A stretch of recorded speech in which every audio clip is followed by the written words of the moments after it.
Welcome to Pro Wrestling History Daily Top 5. I'm your host, the eclectic gentleman, Stephen Watts, and join me as I count down the top 5 moments for this day in pro wrestling history. But before we get started, don't forget to like, share, and subscribe.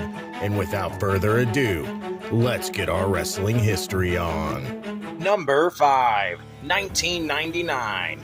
WWF Hardcore Champion Al Snow defeats the Big Boss Man in a Kennel from Hell match when he escaped the cage. The structure was a standard steel cage surrounded by a Hell in the Cell cage with dogs patrolling ringside. The match was a disaster. The dogs hardly ferocious, they were accompanied by handlers, and the bout is considered one of the worst pay-per-view matches in wrestling history. Number 4, 1952. El Santo defeats Bobby Bonilla to win the NWA World Welterweight title for a second time. Number 3, 1948. Kuzo Sakurata is born. Known as Mr. Sakurata, the Dragon Master, and the Japanese version of Kendo Nagasaki. He was a Japanese wrestler. He was best known for his work in Stampede Wrestling, the National Wrestling Alliance, and World Championship Wrestling.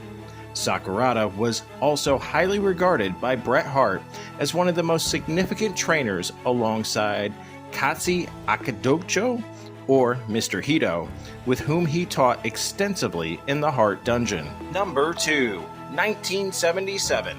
Dusty Rhodes defeats Worldwide Wrestling Federation World Champion Superstar Billy Graham via countout in 15 minutes and 55 seconds at New York's Madison Square Garden.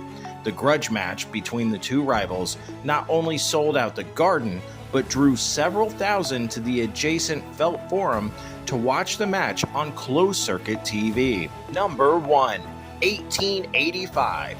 William Miller defeats Clarence Royal in what is believed to be the first ever professional wrestling match in Australia, held at the Royal Theatre in Melbourne. And that's our list. Make sure to comment below what you feel was the number 1 moment for this day in pro wrestling history.